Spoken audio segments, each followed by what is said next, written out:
off that exhausting hamster wheel and into balanced living with Dr. Marissa. Promise you joy in the mystery.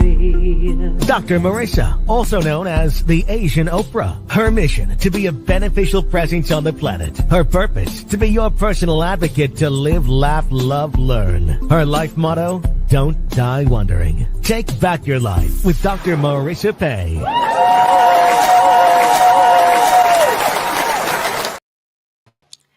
And welcome. You're tuned in to Take My Advice. I'm not using it. Get balanced with Dr. Marissa, the morning show here on KCAA, NBC News, CNBC News, and NBC Sports Radio Station, AM 1050, FM 106.5, and streaming everywhere.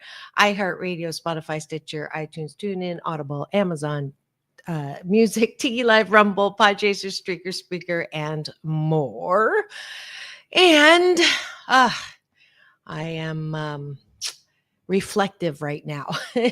I'm so glad to be on here. 670 consecutive days. And it is truly an amazing track record. I will say that I'm going to start my gratitude sandwich today. I've had some people mention something that I haven't played in a while that used to play while the NBC News was going on when we were live on NBC. Now I'm live on YouTube TV channel every weekday morning, and then it broadcasts to the NBC a week later in the same time slot. And so that's why I used to play it. And some people would complain that it was too long, but I'm reminded someone, I think it was James, that said it's a wonderful landmark or heart mark for me to recognize that I'm still here and I'm still doing this, and the plethora of incredible people that I've on the show. So I thought I would start with that this morning so that you could see that this is the destination for more hope and happiness. And today is Monday, Mental Health Matters Mondays. And we're going to be talking about social media and its impact on our mental health. I'm going to put the moose on the table, which is my Canadian version of talking about the elephant in the room. But I thought that I would answer the question around what kind of guests do I have on the show. If you're new here, I hope you enjoy this. Here we go. That was that was another. Oh, I guess I don't have that. Let's see if I have that alone. Oh, well, you'll get to see the full extended intro. That's it. For here.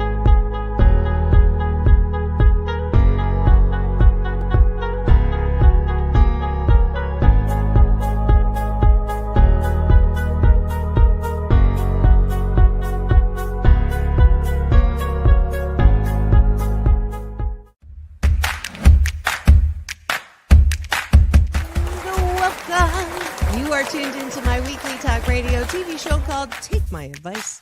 I'm not using it. Get balanced and get happy with Dr. Marissa.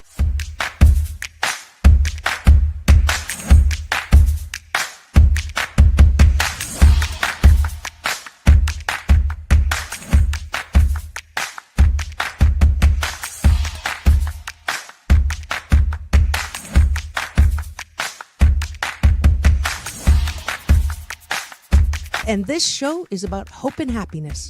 So there's no gossip, no scandal. Instead, I want you to focus on your own reality show and how you can be happy 88% of the time. So I have shows and topics.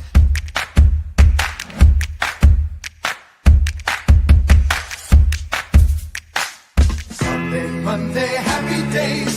Tuesday, Wednesday, happy days. Thursday, Friday, happy days. Monday, Tuesday, Happy days. Wednesday, Thursday, Happy days. Friday, whatever. Happy days. What a day. Na, na, na, na, na, na. I love you. I love you too.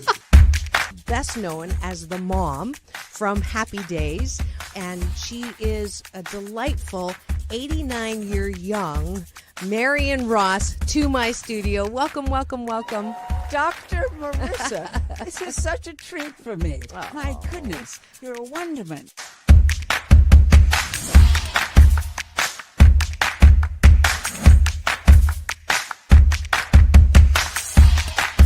Which is exactly the kind of guest that I like. Those who have gone through life, good and bad, and then taken those experiences to alchemize them into the person they are now and doing good on the planet.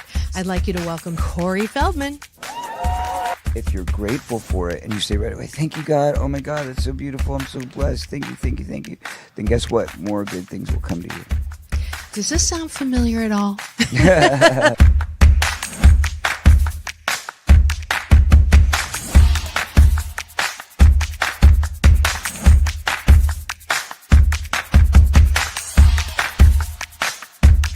She's back again to mark my Cancer Awareness and Prevention Month show. Please welcome Fran Drescher. Hi, Fran. On and supporting cancer schmance. I really appreciate it. So what would you say are some of the biggest myths, Fran, that people have about cancer? Well, I would say that they think that there's a cure for it.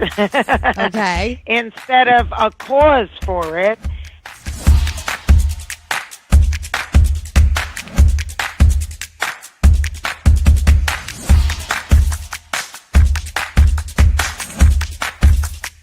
This is the first call-in show when I get to be Dr. Marissa, the kinder, gentler Dr. Laura. And people call in to get their life tires balanced and their critical thinking or their BS, their belief systems, smog checked. And today I am delighted to have Malie calling in from Birmingham, Alabama. We could go 90 days and then end up having terrible sex. And then you say, well, the relationship's not all about sex. Well, if I'm not getting great sex from you, then I'm going to get it from somebody else. Right? That moose just got put on the table. And I see Josh and Jim. I have to agree You're with Clyde. both nodding. Ramon's sort of half nodding because his wife's listening. But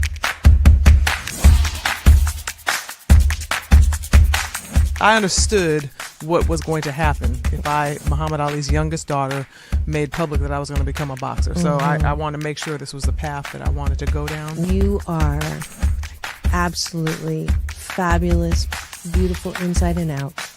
And I'm giving you Dr. Marissa's Beneficial Presence on the Planet Award today. Thank you.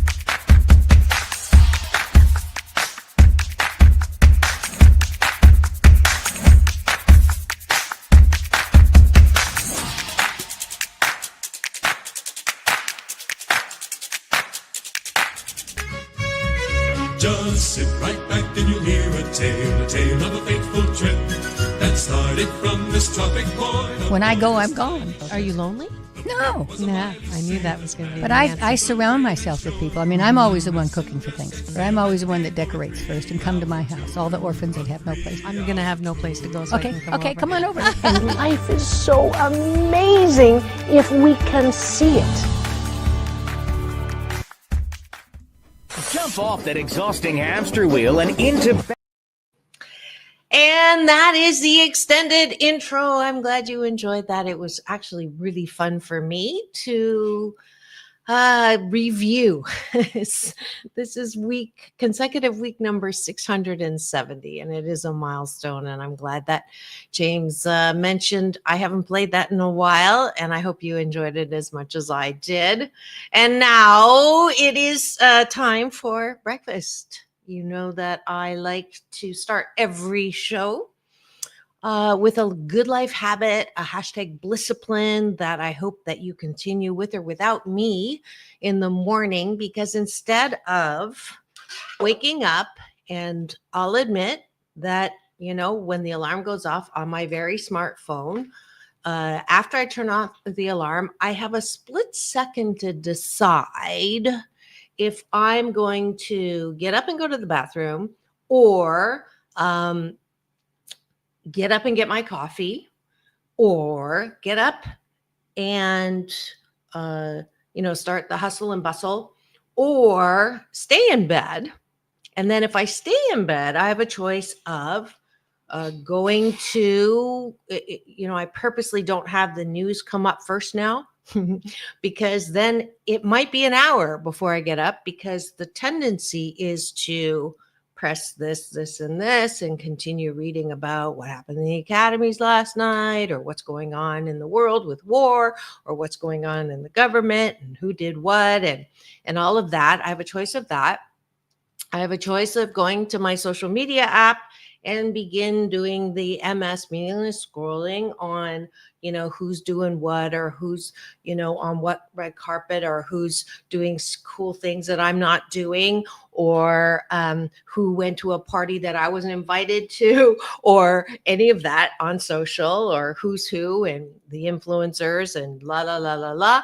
Or I have a choice of going to this thing called You, Ernest Holmes, reading my meditation for the day, and then put the alarm on for 15 minutes and closing my eyes and watching my breath and meditating, and then getting up and doing everything else. And 88% of the time, the last option wins.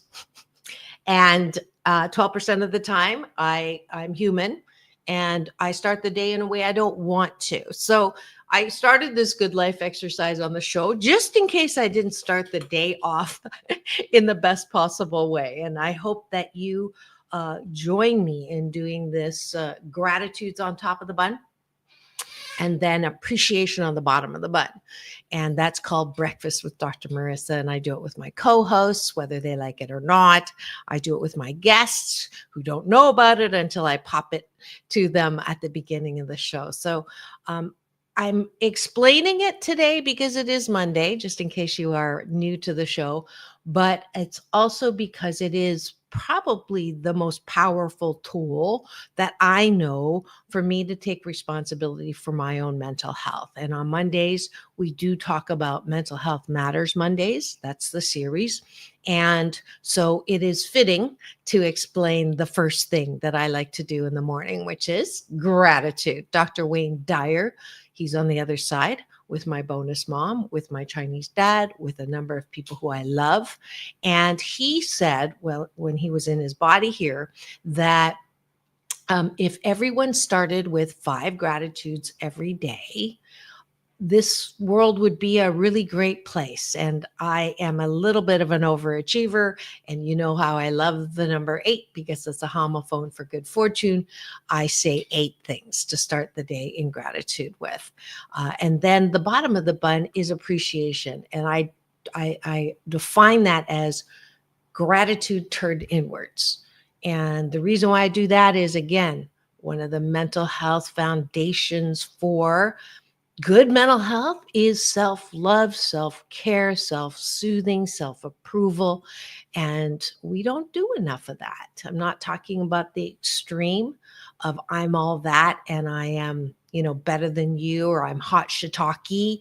But I am talking about how we have a tendency, if we don't approve of ourselves, to turn our attention to outside of ourselves to see who approves of us or who likes us, literally on social media these days. So I do that weight training at the bottom of the bun so that you can approve of yourself, which is of tantamount importance if you want to be happy, which is my brand. So being happy 88% of the time, I believe, is anchored in how do you feel about yourself? And we'll talk more about that when we talk about social media today. But let's start with gratitude sandwich. I am grateful for the sun that shines always somewhere. I'm solar powered, and so I love the sun. My youngest daughter, Sarah, loves it when it's cloudy and loves it when it's a little rainy. And that's beautiful too. But I know myself, and I love the fact that I recognize that even if it's not a sunny day, literally or figuratively, that it's okay, that it will be a sunny day at some point in my day, in my week, in my month, and that keeps me going. And it's kind of like when I interviewed Halle Berry, who looked incredible, by the way, on the carpet last night. She said, when I said to her, what do you do when you're not feeling 100% or like yourself? And she said, well, when you're going through opposite of heaven, just in case FCC, I can't remember if that's an FCC word I'm not supposed to use, but I mean in context, if you're going through hell, keep going. And that way you're not focused on what is not feeling good. And I'm grateful that that analogy of the sun is kind of like that. Just keep going. And if it's not okay, it's always going to be okay in the end. And if it's not okay, it's not the end. And that is I'm grateful for all of those little sayings that I can use throughout my day, no matter what's happening.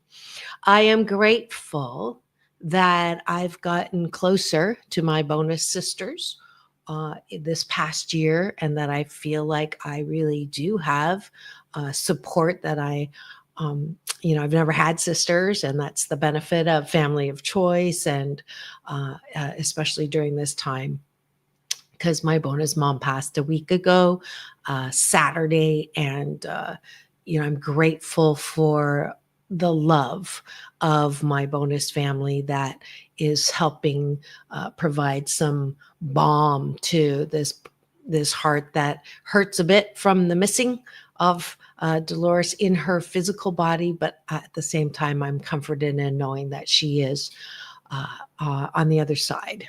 We all are born out of love, and we all go back to love. And so I'm grateful that I know that, and I have this beautiful bonus family to lean on. I am grateful that I get to go and do another comedy stand-up today, which is my new pet project to add to my multi-hyphenate list of things that I get to do. I am grateful that I have a car that I can drive to Hollywood in. I'm grateful that I have a Keurig machine to make my delicious coffee in the morning. And I'm grateful for my beautiful home on the beach that I get to look out on the water, the ocean of abundance, every time I open my eyes when I'm at home. So there are my 8 gratitudes, and I hope that you also make this a habit, a good life practice, a hashtag blissipline, as my big brother Michael Bernard Beckwith calls it. And that way, I promise you, if you start your day with gratitude, honestly, it just sort of sets your day in a positive way, so that you're ready for some good. And it's an intentional principle of law of attraction. What you focus on grows bigger. So if you start the day complaining, if you start the day with FOMO, if you start your day with social media, if you start your day with complaining, you're going to attract more of that negative stuff. It's absolutely works, whether you believe it or not. And the best example I know of law of attraction is you decide that you want to buy a certain car, and all of a sudden, all you see while you're driving is that car. And that's the power of our attention. So that's why I like to start with gratitude. And then at the end of the night, before you go to bed, it's a practice, instead of thinking about all the things you didn't get done, or all the things that you should have said, or all the things that someone said that you didn't like. And no wonder you can't get a good night's sleep. No wonder you can't fall asleep. And so the bottom of the gratitude sandwich is, what do I like about myself?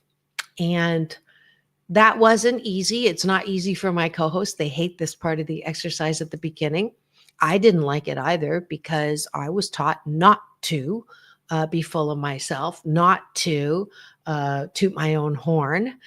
And yet, if we don't like ourselves, how the fork do you expect anybody else to like you? Same with approval. So it's so important for me to end the day before I fall asleep, not doing this again, MS scrolling, which will, I can waste an hour of my time before going to bed, knowing that I'm going to pay for it the next day on meaningless scrolling. And it's really not good for your health either, just for the time. So, what I do instead is I try to fall asleep thinking about what I do like about life and myself. And so, for example, tonight I will remember, hopefully, to well, actually, I do my appreciations in the morning, but I do this as a model for you for tonight. And what do you like about yourself? And I'll say I appreciate my ability to put my thoughts in words. I'm a writer.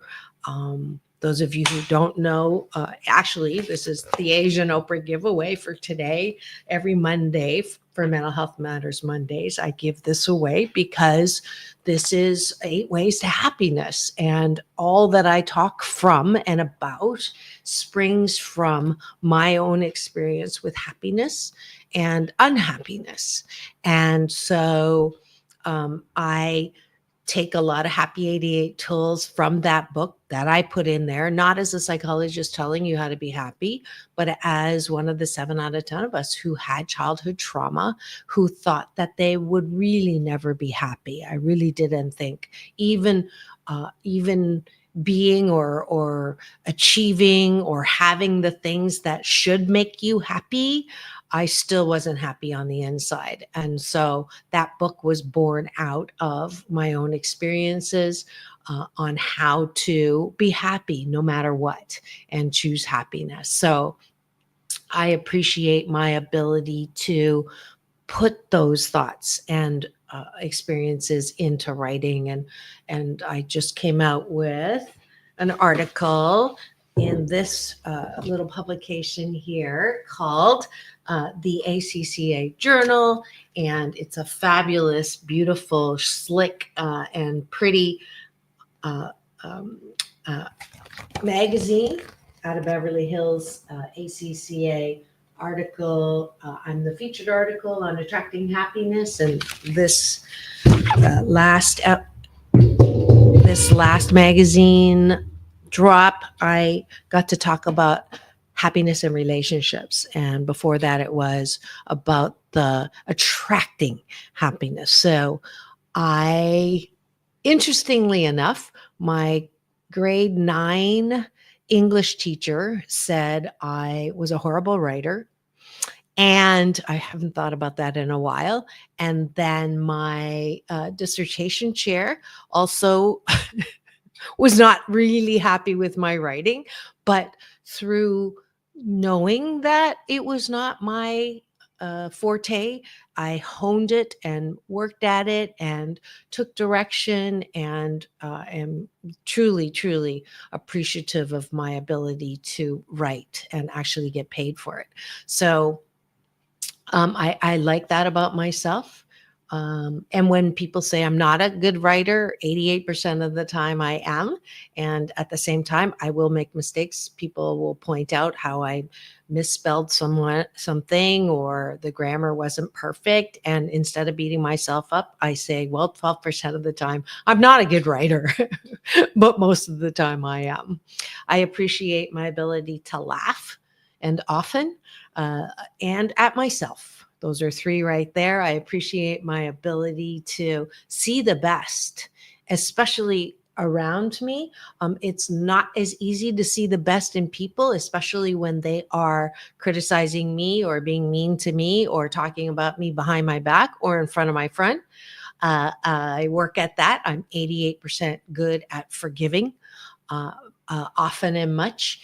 And then finally, I appreciate my ability to juice my life and leave no stone unturned and grab life by the cojones to squeeze as much, ouch, of life and of love and of wonder and bliss and experiences. And certainly my middle name is No Fear. So that is taking a bite of my gratitude sandwich. And I took longer at it today because it is Mental Health Matters Mondays. If you do nothing else, in listening to my advice that I don't always take, that would be my suggestion, is if you could take a bite of my gratitude sandwich every day, that would really sandwich your day in the most positive way. So thanks for joining me for breakfast.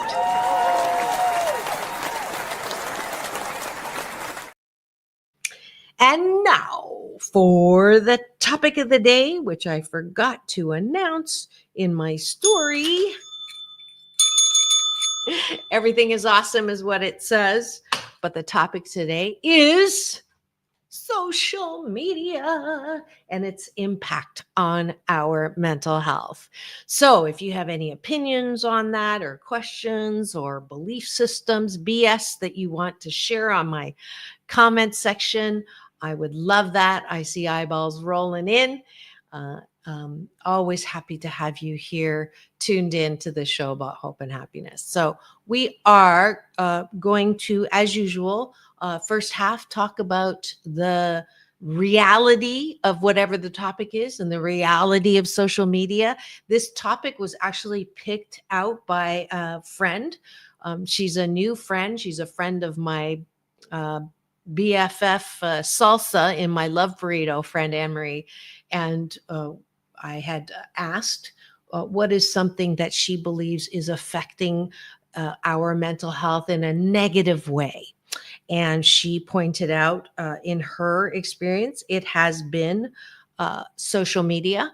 And so that is why we're talking about that today. So what do you think? Is social media a positive influence on your mental health or a negative influence? So I'm all about balance. So let's start with, usually when I say social media, it is not a positive thing. If you, a lot of attention is spent on social media and how it's ruining our youth. And so that's the first moose on the table that I will drop, that all social media is not good. All social media should be, done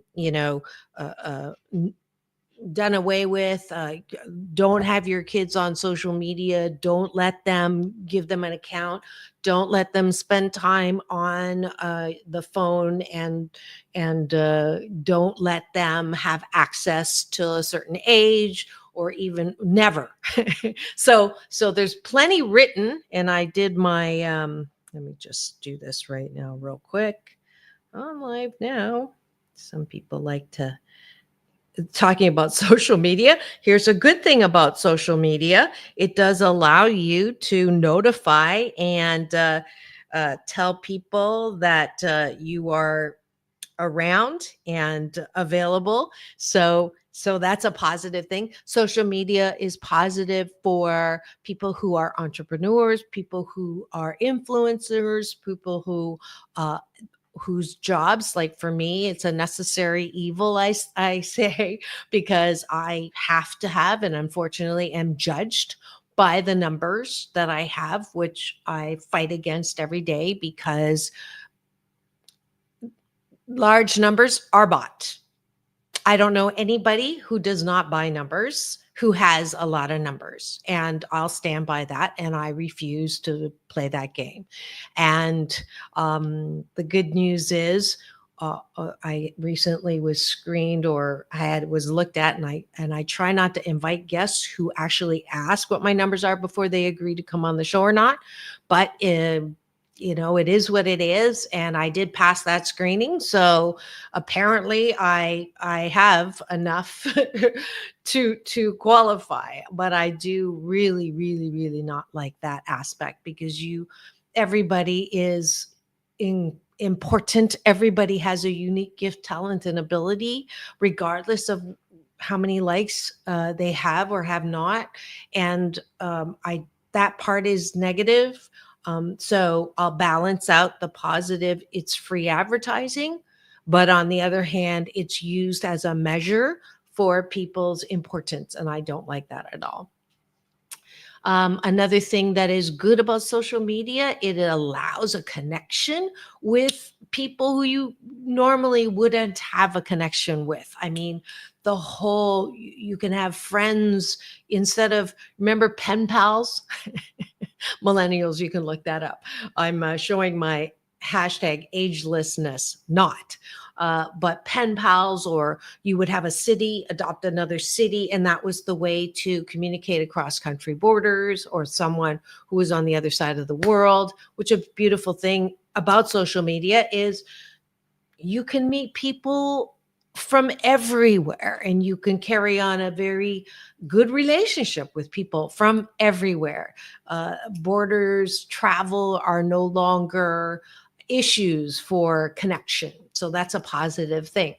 A negative thing about that same thing is that those people who are not honest and not good people, morally good, can use social media to reach across country borders to influence in a negative way young people, older people, lonely people who are looking for love in all the wrong places, or a way to fill their hole of loneliness. And social media is unfortunately catfishing, all of the scams, all of the ways in which negative, horrible, immoral people can use social media to scam and prey on those who don't know any better. And the worst stories obviously are the ones who are not solid at home, don't have a great home life, find their connections with someone who is going to exploit them, sexual, human trafficking, sexual, sex slaves, all of that, which is not a good thing. So those definitely are some of the heavy, negative influences of social media. And hopefully we are taking care of ourselves and taking care of our own. And I would say, if you identified with anything I just said in those extremes, that you would make sure that if you are allowing kids, I would say, I I mean, at what age do you have your kids okay with social media? And I have a tendency to agree that certainly, it's sort of, think of it this way. You don't want your children to learn from their peer groups about sex, about pornography, about relationships. You certainly don't want them to learn that from their peer groups at age 3, 4, 5, 6, 7, 8, 9, 10, 11. So if that's the truth, then think of it this way. If you're not teaching your kids about those things at home, then they're getting it from their peers who probably are on social media, and they are now feeding your kids. So it's like on steroids. So if you're not teaching your kids, then until you teach them your own best version, and there's tons of books out there to help. There's tons of resources to help how to talk to kids about sex, how to talk to kids about love, how to talk to kids about romance. All of that is available for anyone. That's the positive thing about the internet, is you have access to all of that for free. But then again, look at where it's coming from. Make sure that it's a balanced look. Make sure it's a positive way. Make sure it's not based on fear. Make sure it's not based on negative or fake news. So that requires all parents to spend a little time understanding what it is. You can have parental controls. those don't always work. So this is a multifaceted personal choice. But if you're looking for my advice, which is, again, the name of my show, Take My Advice, I'm not using it, but 88% of the time, I would say that if you've had that discussion with your children and they are brought up, and I use this, it's a funny story anecdote with my own kids is, I wasn't at all explained any of these things. It was a taboo topic to talk about anything to do with sexuality. And so I went to the other extreme with my kids, and it's to the point where they would say, "Mom, can we have one dinner without talking about the V word or the O word?" So my poor kids had to have the extreme, because we do tend to, whatever we don't like on how we were raised, we go to the opposite extreme. But there is definitely room for all of us to get more comfortable as parents to talk about that. I say anytime, kids, they're curious about bodies or people holding hands, or, they see animals in nature, in the act of procreating, that's a good time to talk about it, and to talk about, what a healthy process is around all of that. So once you've had that discussion, and once you've had, you're pretty sure that you've instilled in your kids a sense of what is morally right and wrong, good and bad, useful, not useful is what I prefer to say, and they can begin to make those decisions, that's a time where, it's okay to, because you don't want your kid to be the only person who's not on social media too, because kids are cruel. But if you have a kid who can stand up and say, "No, I choose not to," or "That's not true," or, "I don't have time for that right now because I would rather be outside playing sports," then that kid is showing an ability to handle social media. But if you have a kid who you're not spending time with, and therefore the babysitter is whatever it is, media or social media, because you feel like your work is more important. I'm not preaching, but it is a stressor for those who feel like they have to work crazy for their career, and the thing that suffers is their relationship with their kids. A little tough love here. It is in the first 6 years, I tell all of my happiness coaching clients, that's the most important time, and that's the time to be really cognizant and purposeful around what you're teaching your kids. I'm not saying at 6 you just let them out in the world, but when they start going to school, there's a balance, and you're not going to lose your place in line. There's always opportunities for your success at work. And I've been pretty strong about that, because I want to balance out the, helicopter moms with the latchkey moms. So there's a balance in there. I'm not saying that your career isn't important, but I believe that your influence as a mom in that first 6 years is really, truly your biggest job. So that's my answer to when should kids be okay with social media. It's less on the age and more on, have you prepared them for the truth about social media? And so we're going to take a quick break, because I did not break for station ID for news, weather, and traffic. I'll be back in 2 and 2 after a word from our sponsor today. Don't go away. Peace in, peace out.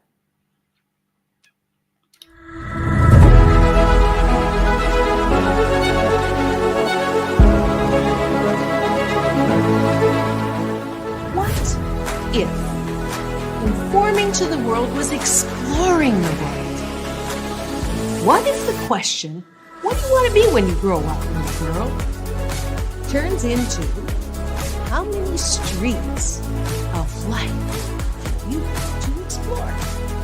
What if the purpose of life is not to die with the most toys to leave our squabbling relatives? What if the purpose of life was to do things that we enjoy most of the time, have relationships that we enjoy most of the time, and use our unique talents, gifts, and abilities to fully express in the dash between birth and death? What if, as a direct result of this horrible pandemic, we could rise out of the ashes with a new PPP, post-pandemic possibilities? The sooner you turn "it's impossible" to "I'm possible," the what ifs become possible too. Because you are loving, lovable, and loved, wrapped in a warm blanket of worthiness. But it may start with getting out of bed and making it. What if starts with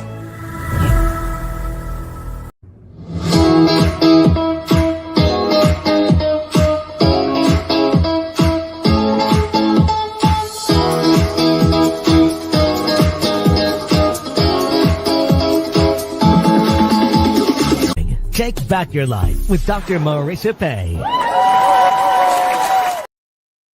And welcome back. You're tuned in to Take My Advice. I'm not using it. Get balanced with Dr. Marissa, the morning show here on KCAA, NBC News Radio, home to the Asian Oprah, #1 talk in the IE. Thank you very much. And streaming everywhere: iHeartRadio, Spotify, Stitcher, iTunes, TuneIn, Audible, Amazon Music, Tiki Live, Rumble, Podchaser, Streaker, Spreaker, and more. And of course, Central, my YouTube TV channel. Free subscribe, and you'll get an alert every weekday morning when I come on all week long. This is 670 consecutive weeks. Starting this Monday is when I turn that little counter, as well as show number 1,339. But who's counting? Yep, I have that many podcast shows. I think I was doing podcasts before they started calling them podcasts. And today is Monday, which is Mental Health Matters Mondays, a new series that I started a couple years ago to mark the importance of starting your week. I see Mondays as the renewal. I used to call it, I tried to start a series during the pandemic called Monday is the New Friday. It did not quite take. And people still have an issue with Mondays, but hopefully you're having a better Monday because you're tuned in here and you're learning some Happy 88 tools on how to be happy 88% of the time. That's my mission in life. 88 million more happy people in the next 8 years. So thanks for joining me in that. We're talking about social media this morning, the good, the bad, the ugly, and how it affects our mental health. We talked about the negative things and children. So if you want to rewind and listen to that, it is available on my YouTube TV channel. Just free subscribe and then give me the finger. Not that one, but this one. And now I thought we would talk about adults and social media. And I was quite surprised. I did the research this morning before I came on to see exactly what the news is saying or medical reports about what the social media landscape is, social media and mental health. And this is what I found. Quite a bit of research has been done, and it is not positive.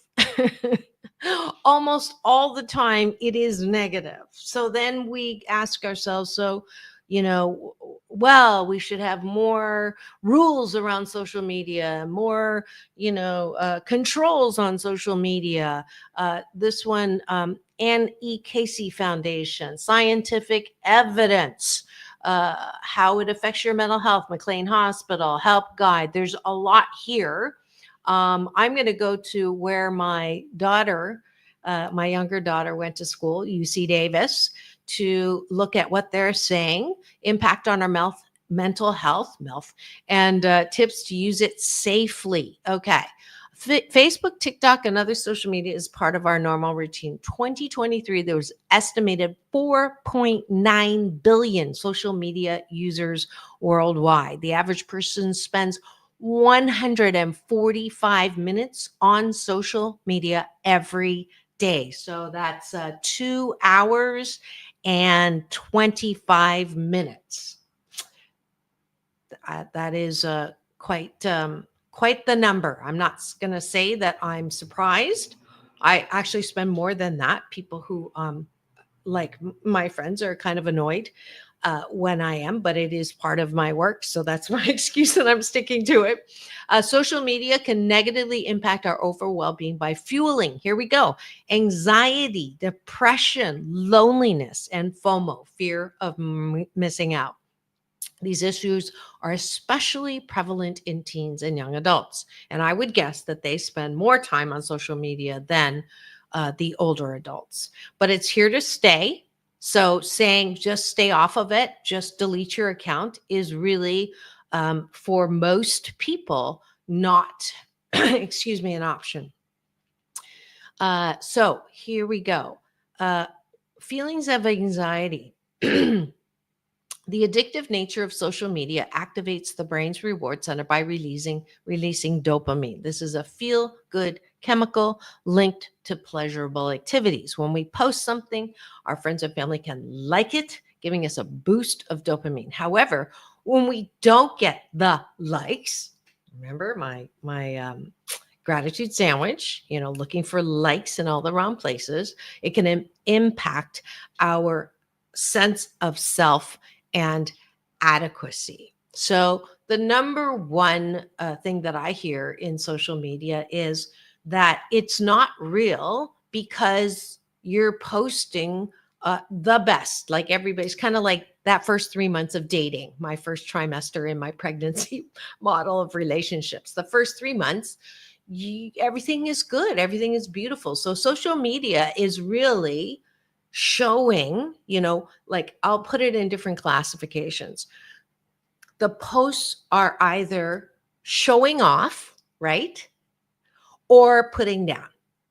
So most posts are either showing off or putting down and trying to embarrass people or show the worst or showing off. Okay. And then another category is trying to influence what you think.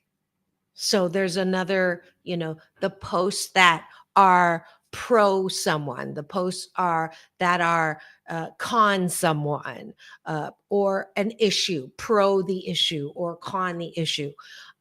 And the majority, I would say a good 88% at least, right, can fall into show off, put down, or influence. And the dopamine, right? The reaction is either you're going to go, oh, like kittens, puppies, babies, and I love those. And I try, and I've been grateful that for the pretty much 16 or 17 years that I've been on social media, I've not put any in that put down category. And that is something that I hold very dear, and I don't want to violate that. The show off, yeah, I'm guilty of that. I don't want to put myself out there without, my best foot forward or my best face forward. I try to link those with something that I'm trying to communicate. And yes, I'm trying to influence you to not believe that you're not good enough. I'm trying to get you to claim your birthright to happiness.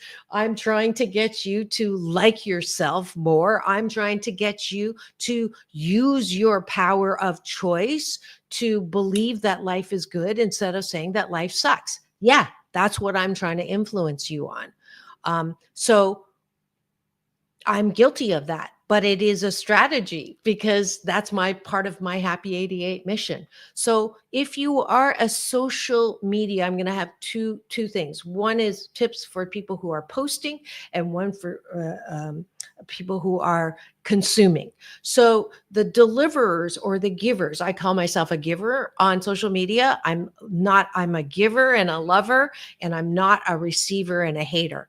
I rarely actually look at what other people are posting, and that sounds horrible, but I do that as a strategy because time is my most valuable resource. It's not renewable, right? So the time that I spend, reading up on, and I have the 5,000 friend limit, and I also have, my business is there. If I read every single reaction to me, I would spend an hour of my time. And to what end? So lovers are going to be lovers and haters are going to be haters.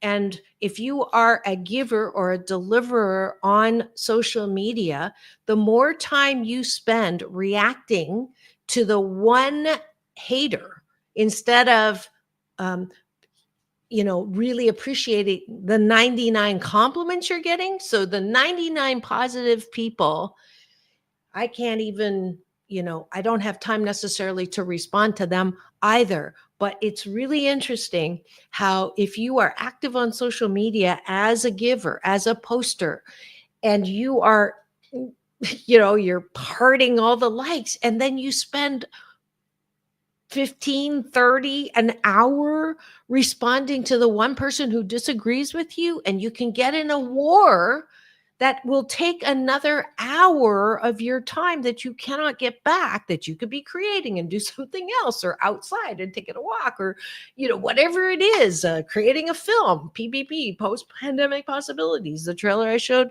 that's available, by the way, I forgot to say. That's your choice. There's nobody with a gun to your head to react and respond to every negative comment that's out there. And that's true for if you are a consumer, if you're not a poster, if you're a consumer of social media. Why is it that we choose to oh yeah, that's true.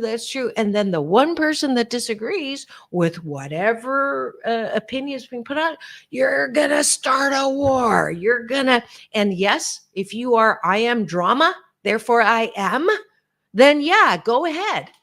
But then you're not going to get anything done that you maybe had on your list of things to do.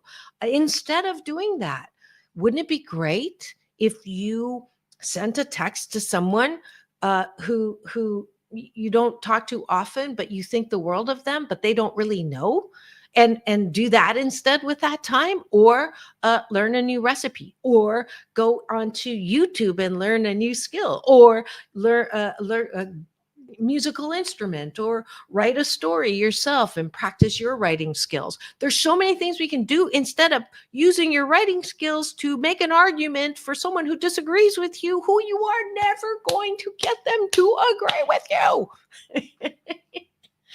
Do I feel strongly about that? Am I putting the moose on the table for you? That's my Canadian version of talking about the elephant in the room.